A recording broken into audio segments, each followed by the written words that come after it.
Alright, we're down at the shop today and we're going to take a look at our clutch on our Pro XP.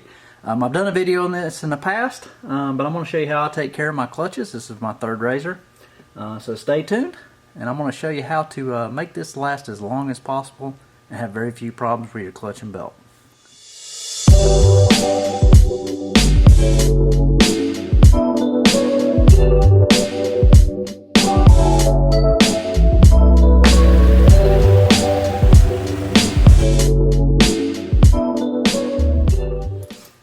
Okay, so the first thing we're going to do on these XPs, this tube really has to come off, and the easiest way I found to do it is actually to take the top section off and bottom section, just pull the tube completely off. You can take the tire off, I'm not going to. This little tool here, you can pick these up on Amazon. Just make sure you get the right size socket for it. But it makes it really easy, especially on these lower bolts, to get in there and get those bolts out, especially on the trail. I'll leave this in the RZR. Alright, we're going to get to it here.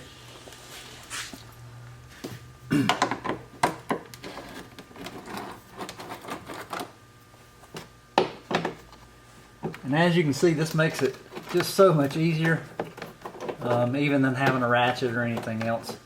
Most of these are just, you know, kind of hand screw tight, so I will say that the bolts that actually go into here, they're a pretty steep thread and quick. You want to be real careful about not cross-threading them, and the way you do that is slightly turn them back till they fall in the hole and then turn forward on the clutch cover. But we're going to leave the clutch cover on for a sec. We're going to get this tube off first.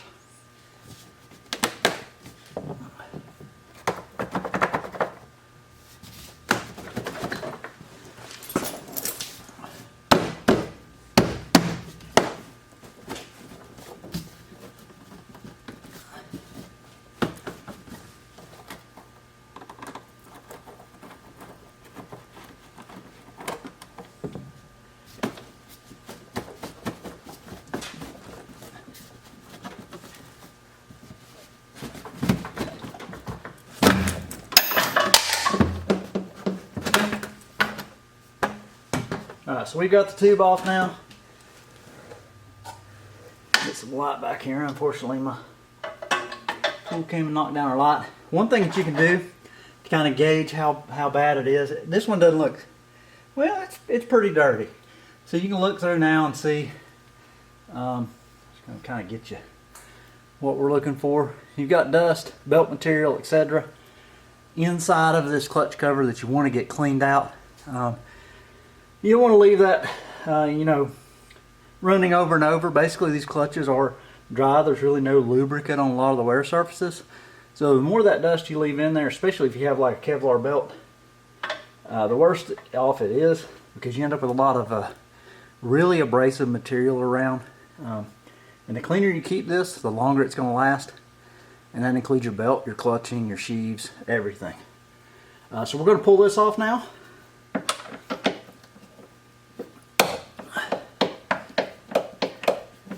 You can kind of see how fast that bolt is actually coming back. That's what I was talking about, the really steep thread pitch. Really nice feature, at least on the Pro XP. The bolts stay in the cover. They're actually captured in the cover. Makes it a little bit easier to get on and off. So we're going to pull this, I'm going to pull out all these bolts. And we're going to pull this whole cover off when we're nice and cool in the shop. And a lot of people will blow this out by air. I actually prefer to use water. We'll actually push it out or crank it up and pull it out. It's perfectly fine to drive it without the clutch cover off the small distance. But I'm actually going to wash this out. I'm going to use a little bit of Simple Green and mainly water. And the main reason I do that is because I don't really like breathing in all that clutch dust or putting all that belt dust out in the air while I'm doing it. The water kind of keeps it not airborne, and it just makes for a little bit easier job and a little less mess. So I'm going to pull the rest of these bolts out and we'll inspect and see what we got underneath here. Okay, so we've got all the bolts out. Always just double check and just check with your finger to make sure you got some movement. That way you make sure you got all the clutch bolts out. It pretty much came off as soon as I took the bolts out. I'm just going to kind of show you here. what this looks like. So you can see this one isn't that bad. There's quite a bit of material up around in here. You can kind of see those bolts there, how steep they are.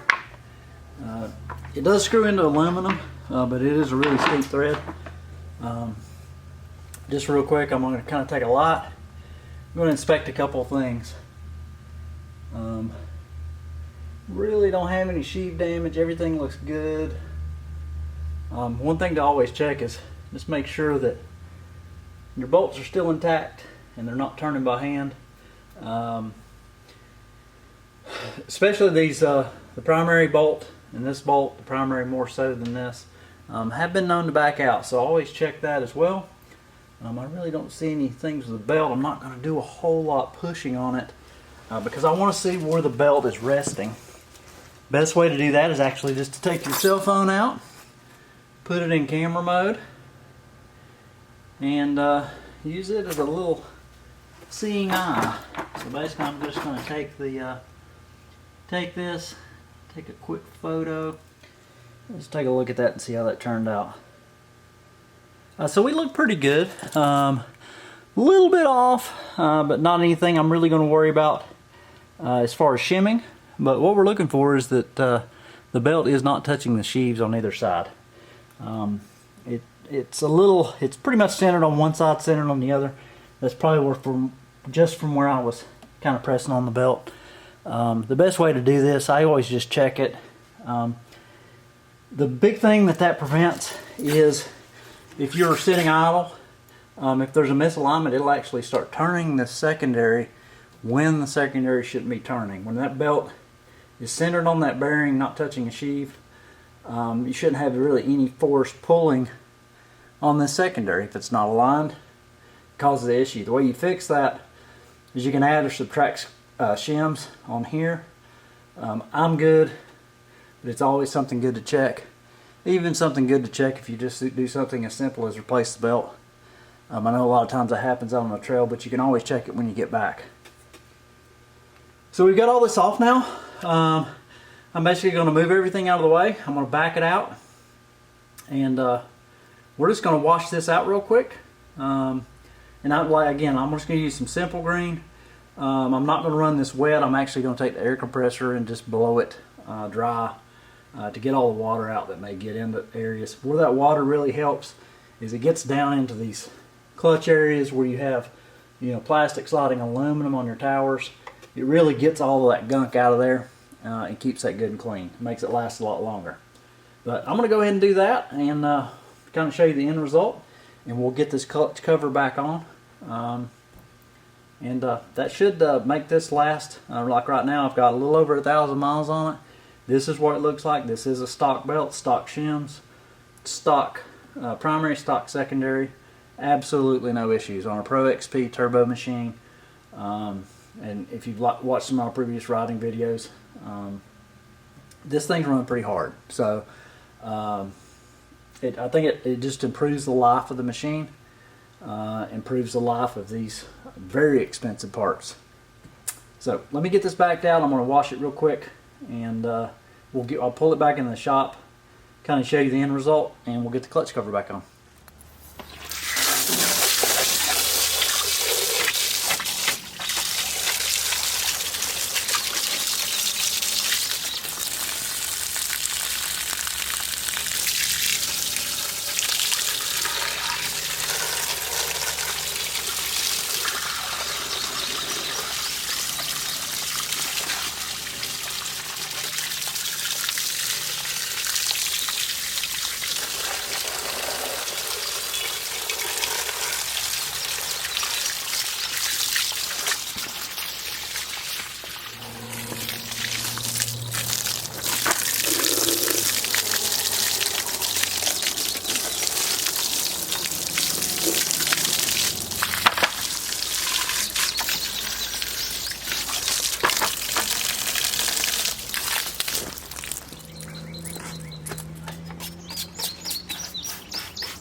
So one of the main things I'm really looking at is we really want to clean these mating surfaces really well so that we get a nice seal again, especially along the bottom. That's where most of the dirt goes. You can kind of see it there. Simple Green does a really good job about breaking it loose. It pretty much just flops off. And we'll do the same on the mating surface.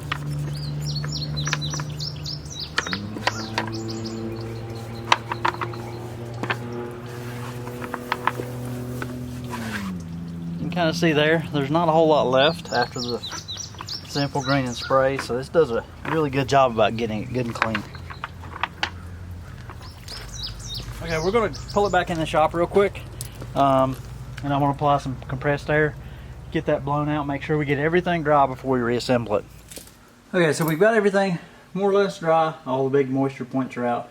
We're going to throw the clutch cover back on, get it aligned, and then we'll put the tube back on.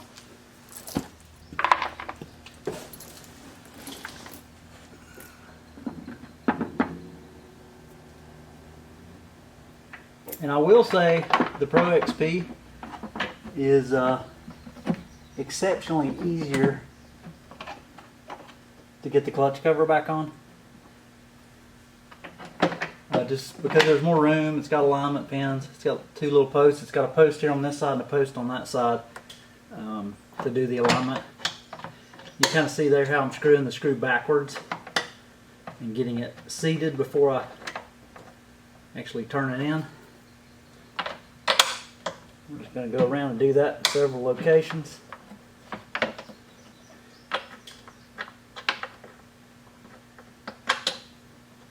Till we get all the screws started. I don't know if that's going to come through on camera, but you can kind of hear the screw pop.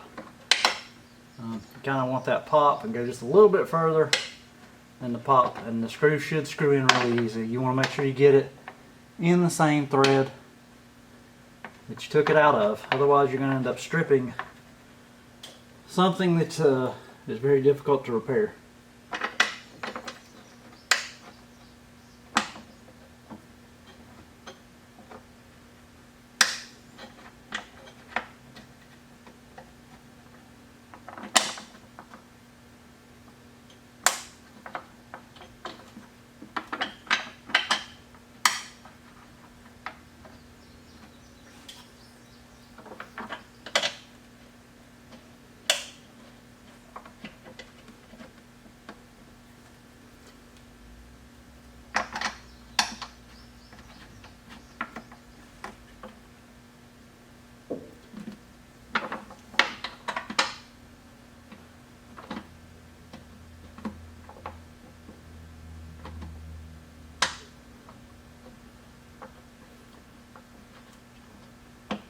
So we've got every single screw now started by hand.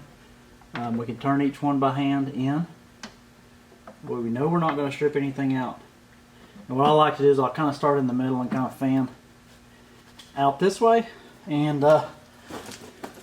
get everything tight, but not so tight that we're going to do any damage.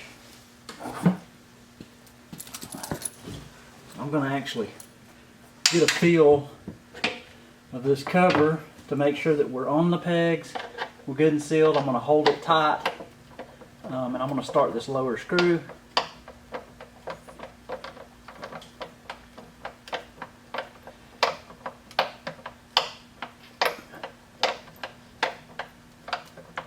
I'm not going to go all the way tight just yet, but I usually will take my finger, rub it up against the edge, and make sure you're getting a good seal. At the top where you haven't done any screws, you can just push forward. Just make sure that you're not leaving a big huge gap. This one's pretty tight.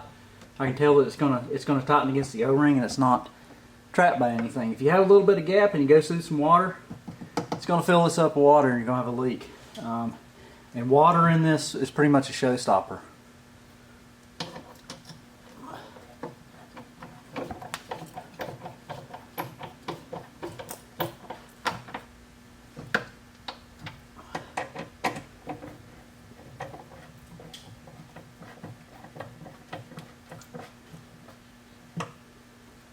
And again, I'm just going to start checking. We're mating up really well.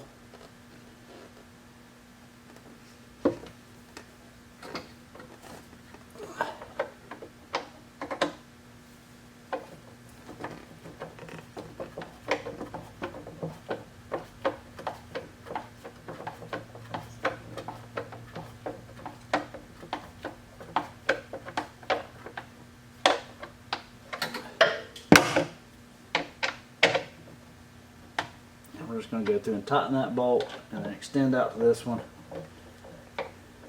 Work all the way around. As crisscross as you can. Just kind of keep throwing the plastic, make sure you're not putting it in a bind. If you do, just loosen up a bolt or two, get the bind relieved, and kind of start over.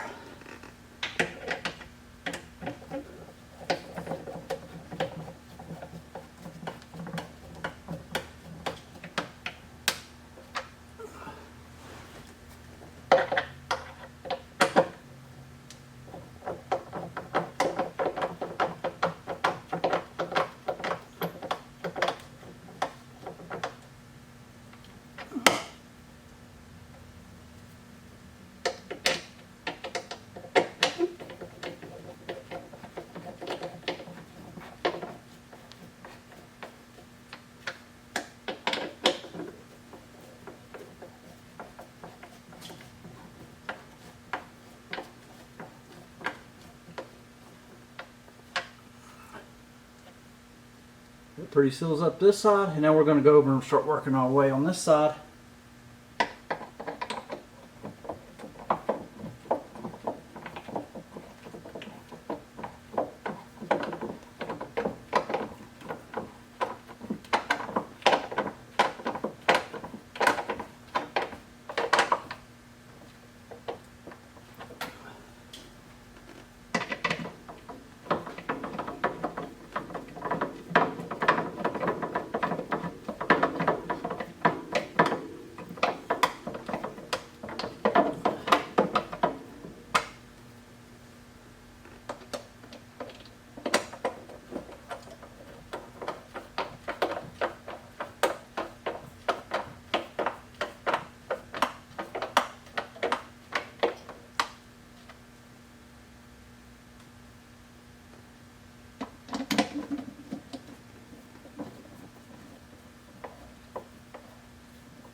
Then just go through and just verify all your bolts are good and tight. Make sure there's no gap between the bolt and the plastic. Check your gasket side and make sure that you're got a good seat.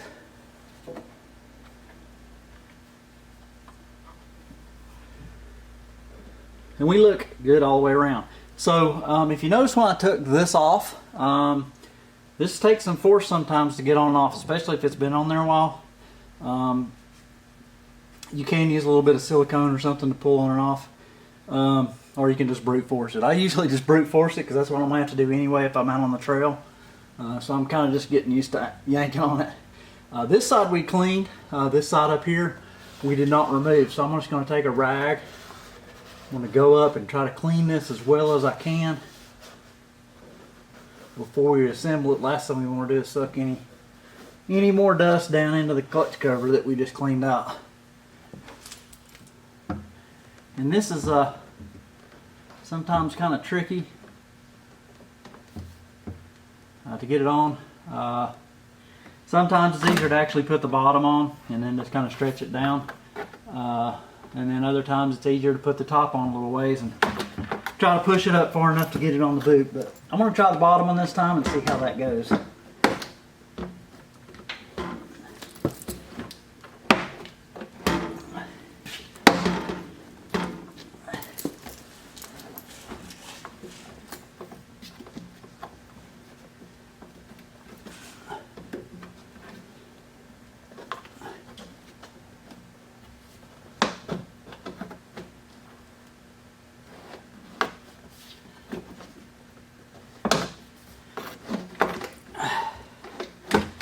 Went on a little too far that time. Let's try this again here.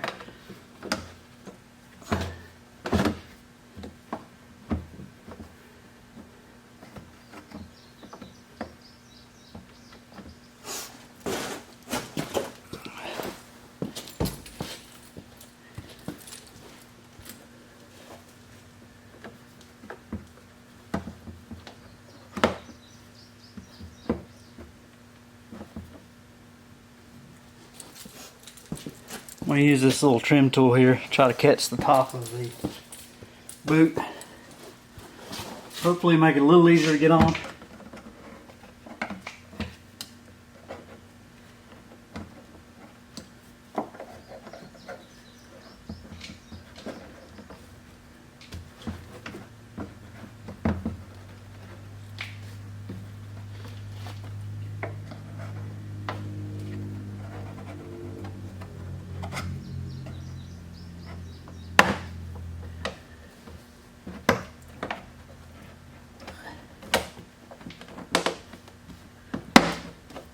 There we go. So one technique that kind of helps, if kind of angle this out, come in from the side, have it too far forward, get this back lip lined up, and then just keep prying on this lip to keep it in line with the tube, and usually it'll slide right on. It's usually not very fun to do when you're out in the field, stuck somewhere.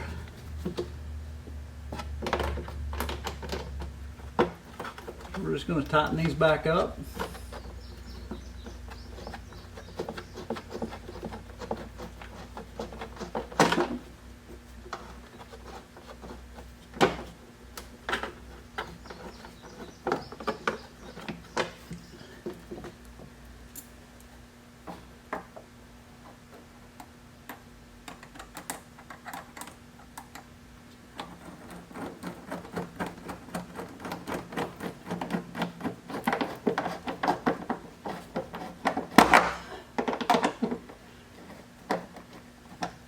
I'm just going to kind of give it a few yanks here to make sure it doesn't work.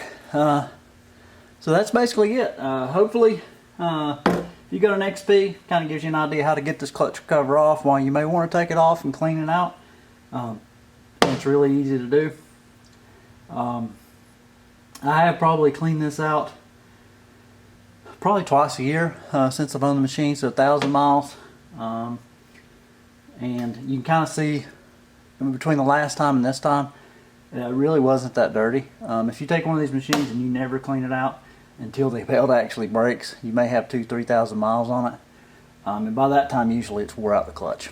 Anyway, hope this helps some folks out. We'll see you on the next one.